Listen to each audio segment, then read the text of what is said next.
ஆனா தந்திரமா யோசிச்சு அதை இப்படி பண்ணலாம் இது அப்படி பண்ணலாம்னு சொல்லி தந்திரமா யோசிச்சு செஞ்சானே அவனுக்குள்ள என்னதான் இருக்கு?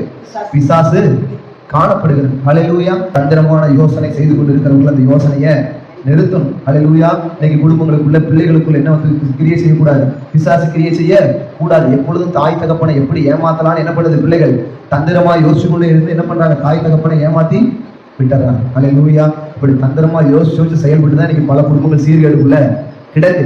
ஹல்லேலூயா. அப்போ ஒரு போனை வாங்கி வச்சு இந்த போன்ல எல்லா அவலட்சணமான காரியங்களையும் செஞ்சுட்டு அதை என்ன பண்ணிடுறாங்க? மறைச்சிடறாங்க. ஹல்லேலூயா. எப்படி தாய் தகப்பனை ஏமாத்துவதுன்னு என்ன பண்றாங்க? இன்னைக்கு தந்திரமா யோசித்து கொண்டு இருக்கிறார்கள். ஹல்லேலூயா.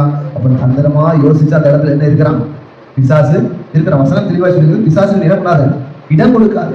வசனம் நம்ம தெளிவா சொல்லுகிறது. பிசாசுக்கு எதிர்த்து நில்லுங்கள், அப்பொழுது அவர் உங்களை விட்டு ஓடி போவான். ஹல்லேலூயா. அப்ப பிசாசு ஓடி போகாம இருக்கிறான்னு ஒரே காரணம் பிசாசுக்கு நம்ம தான் இடம் கொடுக்கணும். ஹல்லேலூயா. பிசாசு வந்து நம்மளோடு கூட